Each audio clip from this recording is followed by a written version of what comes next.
No one in Millfield ever believed Owen Calloway would survive very long as a single father. He was too quiet, too calm, too ordinary. So when Diana Voss, the owner of 3 car dealerships and a reputation built on crushing people smaller than herself, decided to amuse herself, she chose his driveway. 12 rusted, broken-down cars with dead engines appeared there overnight. They were a gift from Diana and her circle, deliberately arranged as an insult, meant to bury him in debt, embarrassment, and legal trouble. What Diana did not know was that for 15 years, Owen had been hiding more than the fact that he could fix cars. He had been hiding the fact that he knew exactly how to deal with people who tried to break them. Press play right now and see how one quiet father turned 12 wrecks into the deal of a lifetime. Owen Calloway woke up every morning at 5:30 without an alarm. He moved through the house in the same careful order every day. Coffee first, then oatmeal on the stove, then 3 soft knocks on the door at the end of the hallway. The knock was never louder than necessary. Bonnie always answered it the same way, a small groan, the shuffle of feet, and then the door opening to reveal a 7-year-old girl with tangled hair and serious eyes. Their house on Cartmel Road was single-story, with a narrow front yard and a garage that held more tools than memories. The neighbors who had lived on that street long enough knew that Owen kept himself, paid his bills on time, and never asked anyone for anything. Those who had moved in more recently thought he was simply unremarkable. Neither group was completely right. Owen had lived in Millfield for 7 years. Long enough for most people to stop being curious about him, which was exactly what he wanted. He had a few habits, a few friendships that required little maintenance, and a daughter who had inherited both his silence and his habit of studying things before deciding what to think about them. Bonnie was the kind of child who asked one precise question where other children might ask 5 careless ones. Owen answered her questions with the same seriousness he brought to everything else. By the time she was 7, she had developed an unusually sharp understanding of how the world worked and a deep preference for honesty over comfort. The garage told a different story, if anyone had known how to read it. Along the back wall, tools hung on a pegboard, each in its exact place, each polished smooth by years of use. On the floor nearby stood a metal toolbox painted red, or at least what had once been red before age had faded it into a dull, rust-orange shade. It had belonged to Owen's father, and before that, to no one Owen knew of. Bonnie was not allowed to touch it, though almost every evening she sat on top of it while her father worked, swinging her legs and asking questions he almost always answered. Owen worked as a mechanic at the community garage on Miller Street, repairing trucks, lawnmowers, and sometimes water pumps for people who needed them. The pay covered what was necessary, and not much more. He never complained about that. In fact, he hardly seemed to notice. On a Tuesday morning in early October, his neighbor Lucas stopped by before 8 with 2 gas station coffees and the expression of a man carrying news worth repeating. Lucas was broad-shouldered, with calloused hands and the habit of arriving without warning, something Owen had long ago stopped minding. They sat on the porch while Bonnie ate inside.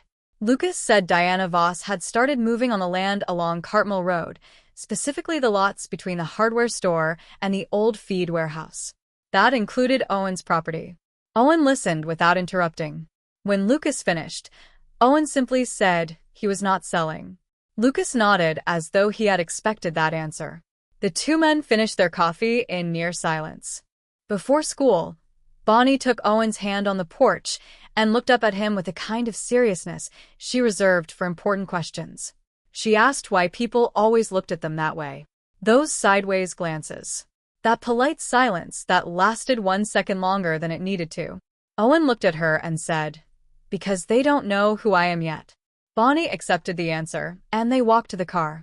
Diana Voss had built her reputation the way some people build walls, one carefully placed stone at a time, as much to keep people out as to hold power in.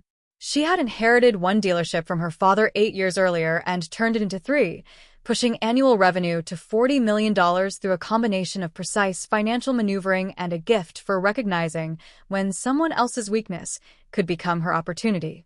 Her office occupied the top floor of Voss Auto Group headquarters on Renfield Avenue, glass walls, steel fixtures, and framed magazine covers arranged in a line that read like a timeline of ambition turned real. Diana was not a loud person. She had learned early that volume was what people used when they lacked precision. And precision was something she possessed in abundance. Her assistant, Jessica, had worked for her for 2 years and had learned the most important rule of the office through careful observation. Diana's silence was never empty. It was loaded. She was the kind of person whose presence made a room feel as though it had paused. Not because of intimidation exactly, but because of the intense focus she carried, as if she were always calculating something, and whatever she calculated would eventually become very uncomfortable for the person who had miscalculated in front of her. The employees at all 3 dealerships knew this. Suppliers knew it. The local officials who attended Diana's quarterly breakfasts knew it best of all. A 4th dealership had been part of Diana's plan for 3 years. The land on Cartmel Road sat near the intersection of Highway 9 and the entrance to a new commercial complex rising along the eastern edge of Millfield. It was the kind of geography someone in Diana's business did not find twice. She had made fair offers through 2 different brokers. Most of the landowners along that corridor had accepted. Owen Calloway had rejected both offers without explanation. Diana found that more curious than irritating. She told Jessica to find out who he was. The file came back thin. Mechanic. Single father. Quiet life. No visible financial ambition. Diana read it twice, set it aside, and said that when a man had no ambition, something else usually kept him in place. Something they had not found yet. She told Jessica to arrange a different kind of conversation. One that did not require a broker. What followed was not spontaneous. It required a flatbed company, 3 separate towing services working within the same overnight window, and 1 man in the county assessor's office who owed Diana a favor. 12 cars were sourced from junkyards, impound auctions, and foreclosure lots across 3 counties. They were chosen specifically because each had already been rejected by repair shops, marked as economically unfit for repair, and listed as worthless in official paperwork. The entire operation cost Diana less than $4,000. The cars were placed in 2 rows along Owen Calloway's driveway before 5 in the morning while the neighborhood slept. Each had a handwritten sign attached to it that read, "Scrap for sale." Each sign had been stamped with the name of a different bankrupt repair shop, as if Owen had been collecting them. Owen stepped outside at 6:15 to get the newspaper and stopped at the edge of the porch. He stood there long enough for the coffee in his hand to go cold. Bonnie appeared beside him a few minutes later, rubbing her eyes. She stared at the 2 rows of rusted, broken, flat-tired, cracked-windowed vehicles filling the driveway from the garage to the street. She asked if someone had given them cars. Owen was silent for a moment. Then Lucas appeared from behind the fence, moving quickly because he had seen the trucks arrive during the night and did not know what to do with what he had witnessed. He told Owen everything he had seen. Owen listened with the same expression he wore almost always. Calm, attentive, without visible alarm. The neighborhood was waking up. Several people had already stopped on the sidewalk, phones ready. Within an hour, a photograph of Owen's driveway appeared in the local Millfield message group with a caption that the people who had arranged all of this found deeply satisfying. A woman from 2 houses down leaned against her mailbox and shook her head. A man walking his dog slowed down, took a picture, and kept going. A teenager on a bicycle circled the block twice. None of them knocked on Owen's door to ask if he was all right. To be fair, they would not have known how to phrase the question. It was the kind of scene that produced comments more easily than compassion, and in that way, Millfield was not so different from most towns. Officer Greer arrived closer to noon and filled out a report while Owen calmly explained, without irritation, that he had not ordered the cars, had not arranged their delivery, and had no idea where they had come from. Officer Greer wrote it down. He said he would look into it. What he did not say was that the previous evening he had received a call from the city manager's office, where a certain version of the story had already been formed. In that version, Owen Calloway was described as a man who had begun illegally stockpiling junk vehicles on residential property in violation of municipal zoning rules. By noon, Owen received an official notice from the city administration. He had 30 days to clear the property. If he failed, he faced code enforcement action and possible freezing of assets. Owen read the letter at the kitchen table while Bonnie stirred her oatmeal. Then he folded it, placed it in the drawer with the utility bills, and walked out to the garage. He moved slowly along both rows of cars with a flashlight in his hand, stopping at each one. He stayed longer beside some than others. He tapped metal with his knuckles. He pressed his palms against body panels and listened. Bonnie watched from the porch.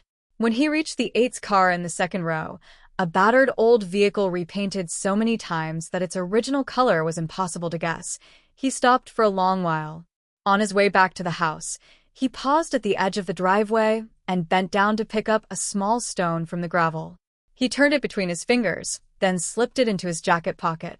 Lucas, watching from behind the fence, did not ask why. Years of friendship had taught him that Owen's actions explained themselves eventually. That evening, Owen did not call a lawyer. He did not go to the city manager's office. He did not post anything online. He did not ask anyone for sympathy. He picked up the phone and called a man named Adrian, an automotive consultant in Chicago, who had known him for a long time. Owen described each vehicle one by one: engine condition, chassis response, body damage, frame integrity, all with the calm precision of someone reading a well-prepared report. When he reached the 7th car, Adrian interrupted him. He asked Owen to describe the 8th car again. Owen did. Silence hung on the line for several seconds. Then Adrian asked very quietly whether the frame on the 8th car was original. Owen said he had already checked. Adrian said something that sounded almost like a prayer. Owen said he had already marked that car separately. Adrian told him someone would be in touch later, then ended the call. Later that night, after Bonnie had fallen asleep and the house had gone quiet, Owen sat at the kitchen table with a notebook and went through every car from memory, writing a number beside each one. He did not share those numbers with anyone. He placed the sheet in the drawer with the utility bills and the code violation notice, turned off the kitchen light, and went to bed. The next morning, he dragged the first car into the garage and opened the hood. He worked with the kind of efficiency that does not come from rushing, but from certainty. The kind that comes when a person knows the problem before beginning to solve it and wastes no movement. A Honda sedan entered the garage on Wednesday and rolled out on Friday with a clean interior, new brake pads, fresh transmission fluid, and an engine that ran without hesitation. Owen listed it on the local marketplace for $3,800. He answered the first inquiry within the hour. The car was sold before noon. The Chevrolet pickup took 3 days. It needed valve work, which Owen completed without waiting on outside parts because he had ordered them on Tuesday. It sold for $5,200. Lucas helped wherever Owen pointed, which mostly meant handing over tools and holding parts in place. Lucas did it gladly because by then he understood that something was happening here, even if he did not fully understand what. Diana received Jessica's report on Friday afternoon. Owen Calloway had sold 2 cars. Diana was not worried. She had sent 12. Even if he managed to sell all of them, which she considered unlikely, she still had the code violation notice, the city manager's office, and the zoning inspection scheduled for the end of the month. She told Jessica to file an anonymous complaint with the county environmental office, claiming possible illegal dumping of motor oil on residential property. An environmental inspector arrived the following Tuesday. Owen walked him through the garage and showed him the used oil collection system he had installed several years earlier, a gravity-fed drain pan with a sealed holding tank, fully compliant with regulations and technically above minimum standard. The inspector signed off and left. Diana received that report too. She told Jessica to apply more pressure. Jessica, who had long ago learned not to question the ethics of what she was asked to do, made the calls. The added pressure came in the form of a notice from the city licensing office. Owen was selling cars from residential property, which could potentially require a dealer license. Without one, every additional sale might carry a $500 fine per transaction. Owen received the notice on Thursday. That same day, he called Carter Reeve. Carter was an attorney specializing in automotive commerce and property law. Adrian had recommended him. Carter reviewed the situation and told Owen 3 things. First, Private individuals were allowed to sell up to 5 personal vehicles per calendar year without a dealer license. Second, the 2 vehicles Owen had already sold fell within that limit. Third, Carter could obtain a temporary dealer permit for Owen within 10 business days, covering any sales beyond that threshold through the end of the year.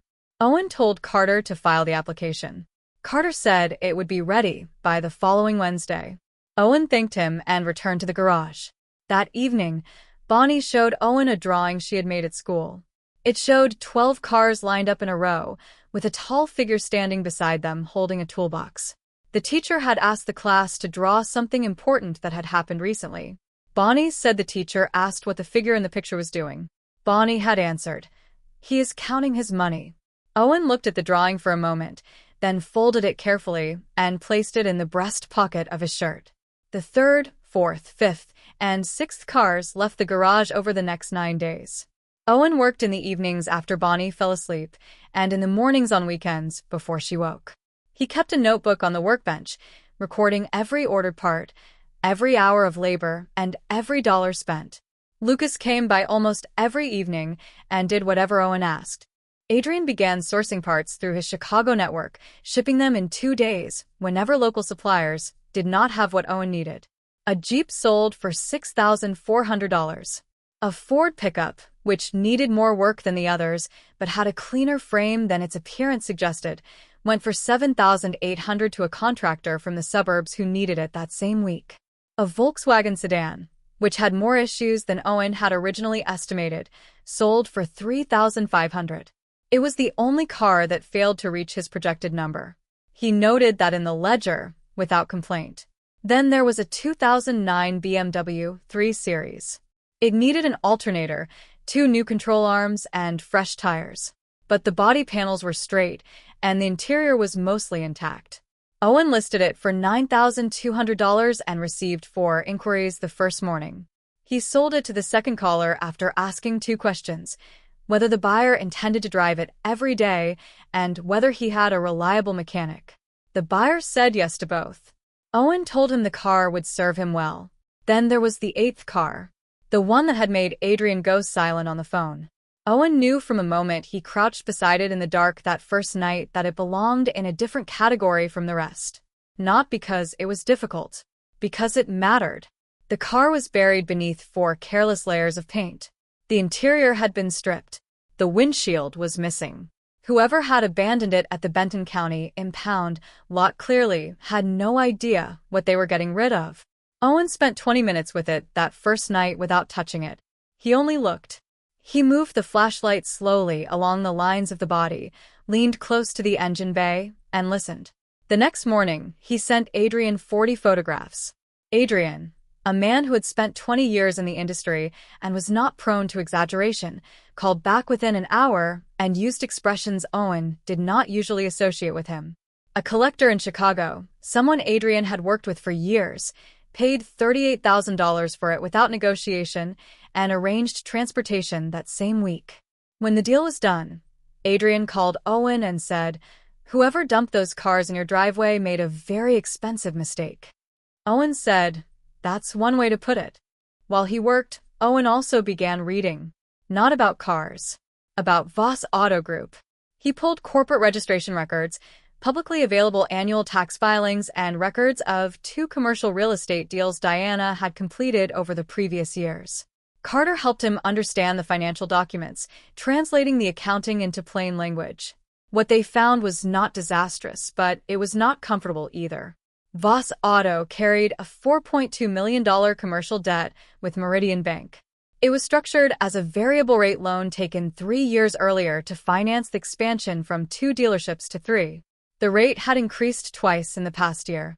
More importantly, the loan agreement contained a performance covenant, quarterly sales targets. Failure to meet those targets for 2 consecutive periods gave the bank the right to revise the terms or call the loan for review. Diana's first quarter had come in 18% below target. The second quarter had not recovered. There were 3 weeks left before the third quarter closed.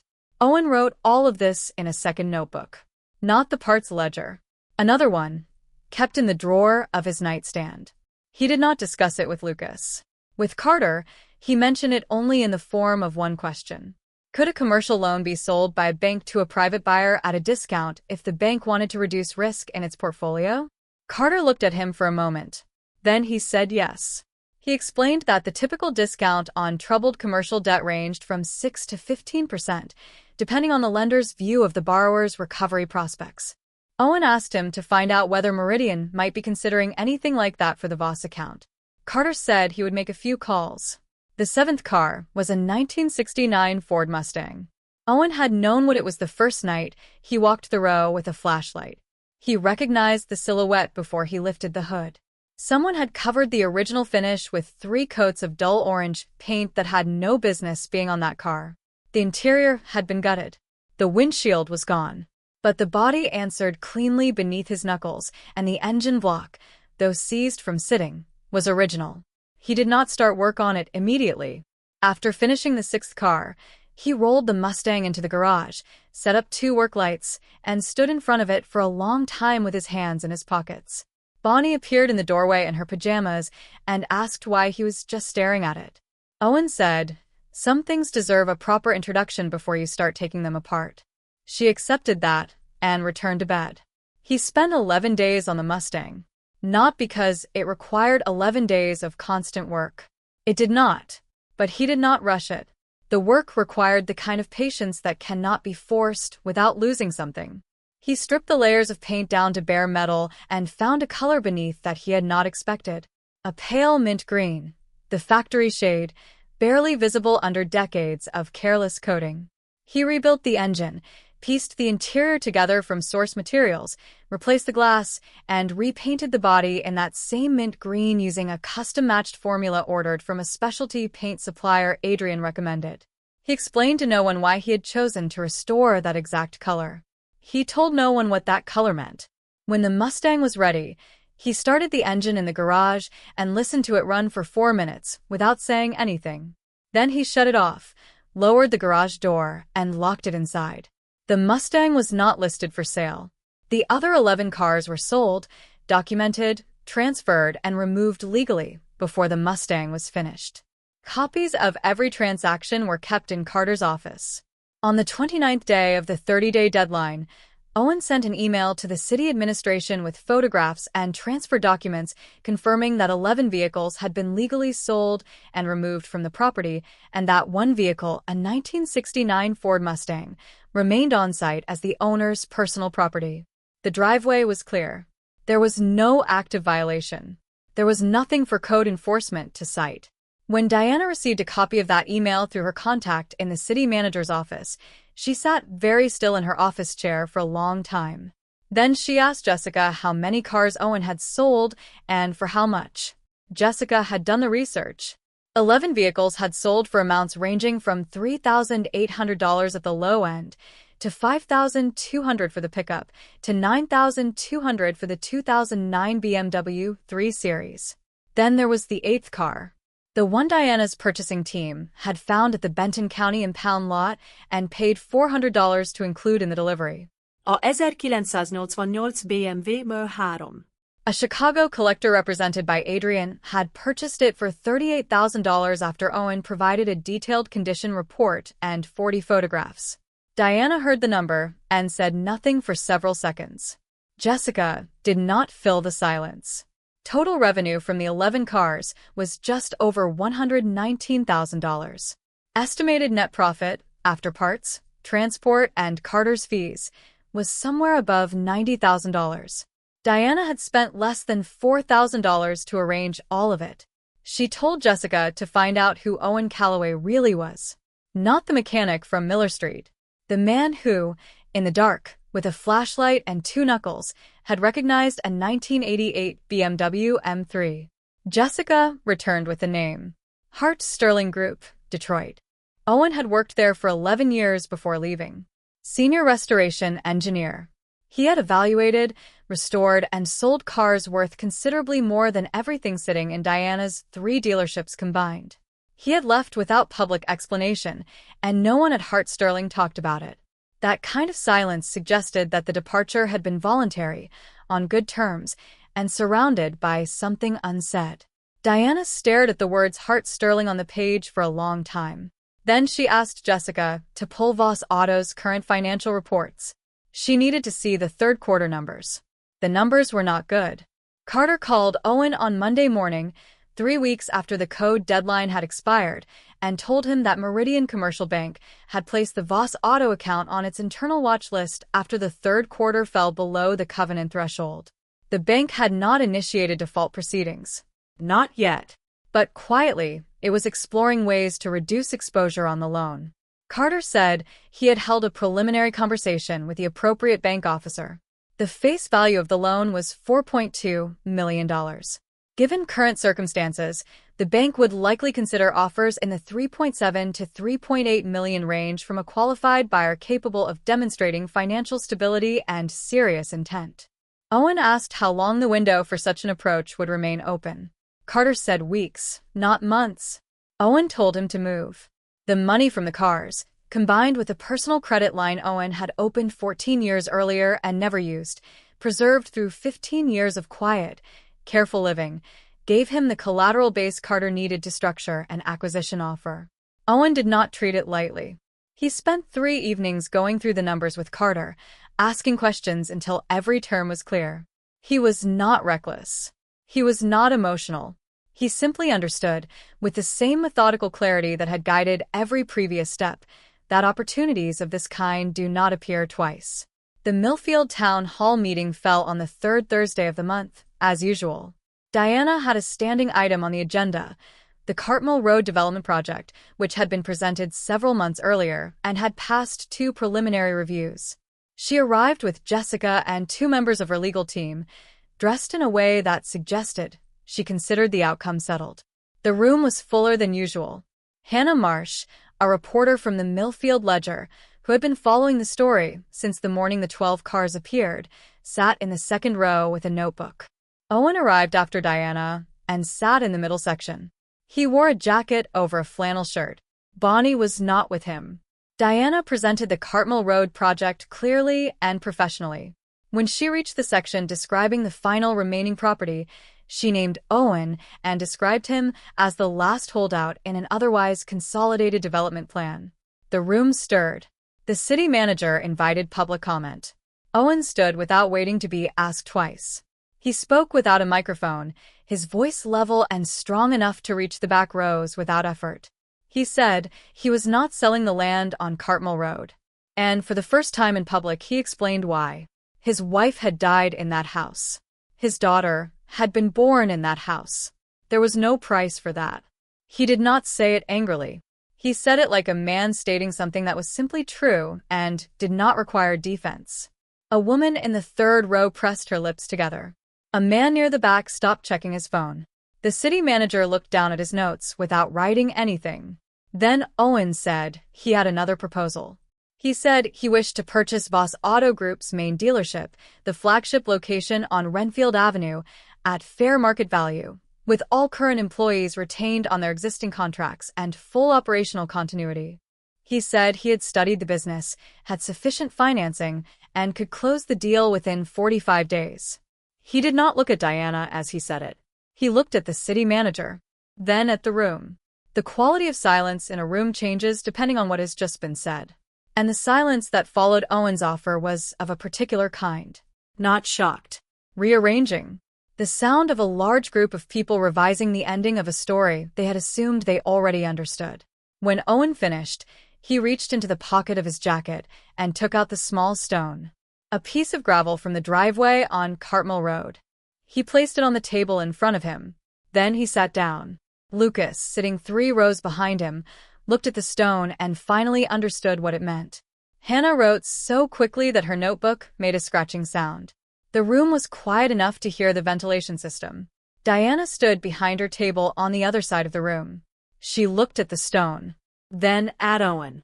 People watched her the way people watch someone who has just been handed a bill she did not expect and cannot immediately calculate. Jessica stared at the table. Hannah kept writing. For the first time in a very long time, Diana Voss had no prepared answer. After a pause that everyone in the room felt, she said she would consider the offer. She said it without the tone of refusal. and without the tone of surrender. She said it the way people speak when they truly have not yet decided. When the meeting ended, people moved toward the exits. Diana passed Owen near the door and stopped. She said she was surprised, not by the offer, by the fact that he had never once tried to humiliate her through any of it. Not with the cars. Not with the violation notice. Not with the environmental complaint. Nothing. She said that was unusual. Owen looked at her calmly and said, "There was no need." Then he added, "You handled the humiliation yourself." He said it without cruelty, like a man stating a fact he found neither unpleasant nor amusing, just accurate. Diana looked at him for a moment. Then she left. The deal closed 39 days later.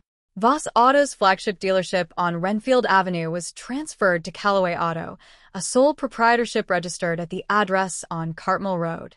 The price was fair.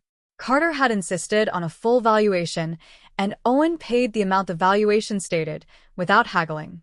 Diana noticed that and did not comment. All 22 employees received written confirmation on the day of closing that their contracts would be honored without changes. 2 of them asked to speak with Owen personally, wanting to understand who he was and what he planned to do. He met both in the break room, drank coffee, and answered their questions directly. He told them he intended to run an honest business, charge fair prices, and stand behind the work. He said he was not trying to become the biggest dealership in the county. He was trying to become the most trusted. Both employees returned the following week. Diana signed a brief consulting agreement as part of the sale terms. It was not required, but Owen offered it as an option. She accepted after a moment of thought. It gave her a seat at the table in supplier negotiations, where her distributor relationships were worth more than almost anything Owen could build from scratch. She came in on Tuesdays. She and Owen did not discuss the 12 cars. They discussed inventory margins, service department efficiency, and structural weaknesses in 2 existing supplier contracts. Diana was precise in those conversations. Owen was attentive. There was no warmth between them yet. But there was something sturdier than warmth, a mutual clarity about what each person brought and what each expected in return. On a Saturday afternoon during the 3rd week after closing, Owen brought Bonnie to the dealership. They walked through the entire building together. The showroom, where 3 cars sat beneath the lights. The service bay, where 2 technicians were finishing end-of-week inspections. The customer lounge, which still smelled like the coffee machine Diana had chosen 3 years earlier. Bonnie walked beside her father with her hands behind her back, looking closely at everything. When they had seen it all, she looked up at Owen and asked, "Is this ours now?" Owen crouched to her level and said, "It belongs to us, and also to the people who work here. My job is to take care of both." Bonnie nodded. Then she asked whether the hose lying on the floor of the service bay was a safety hazard. Owen looked over, then called one of the technicians and asked him to coil it. The technician did. Bonnie looked satisfied. That evening, Owen returned to the garage at the house on Cartmel Road. He entered through the side door, switched on the single overhead light, and stood in front of the mint green Mustang. He placed his hand flat on the hood the way he sometimes did, motionless, almost like a greeting. When Lucas had asked about the car, Owen had told him it was for Bonnie, that he was keeping it for her until she was old enough to drive. That was true, but it was not the whole truth. And Owen did not pretend otherwise, at least not to himself. That color had been his wife's favorite. Once, years earlier in their old Detroit neighborhood, she had pointed to a passing car, turned to him from the passenger seat, and said that if she ever had a car, she would want it in that exact color. He had remembered it the way he remembered certain things completely, effortlessly, for the rest of his life. He stood in the garage for a while with the light on. Then he turned it off, locked the door, and went inside to make dinner.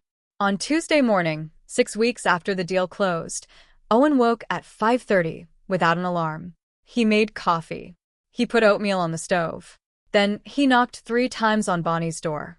She appeared in the hallway with her hair flattened on one side and her eyes half closed. Owen told her he needed someone to help him open the dealership that morning. She stared at him. He said he did not think he could manage the key alone. She knew that was not true.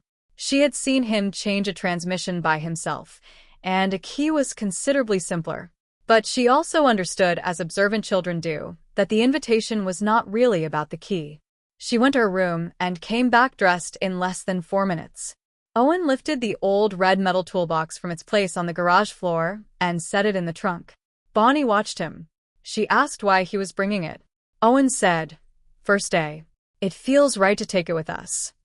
They drove to Renfield Avenue in the quiet of early Tuesday morning. The town was not fully awake yet. Traffic lights changed colors for no one in particular. Bonnie looked out the window at the passing streets with a focused attention she gave most things. Owen drove without the radio. When they pulled into the lot and Owen turned off the engine, Bonnie looked at the building, still carrying the old sign that Owen had not yet replaced. Then she looked at her father. She asked if they were going to change the name on the sign. Owen said yes. In time. She asked what it would say. He told her the name. She repeated it once, softly, testing how it sounded. Then she nodded and opened the car door. Owen Calloway had never set out to own a dealership. He had not moved to Millfield with that ambition. He had come there because the house on Cartmel Road was a place where he could stay close to the memory of his wife while still being present enough to raise his daughter properly. He had taken the job on Miller Street because it was honest work and because it kept his hands within the world he understood. He had rejected Diana's offers because some things are not for sale at any price, and he had always known exactly which things those were. What happened after the 12 cars appeared was not revenge. It was not triumph either, though to anyone who was not watching carefully, it looked like both. It was simply Owen remaining Owen, seeing clearly what others missed, valuing what others discarded, standing firmly for what mattered while everything else rearranged itself around him. Millfield told the story in different ways, depending on who was telling it. Some said Owen had played Diana Voss. Others said he had simply taken advantage of her mistake. Neither version captured it exactly. What had truly happened was quieter and more final than that. A man everyone had underestimated simply continued being himself. And that turned out to be enough. Then considerably more than enough. Owen had once told Bonnie on the steps of their house on Cartmel Road that people looked at them the way they did because they did not know who he was yet. In the end, he never had to explain it loudly. He only had to let them find out.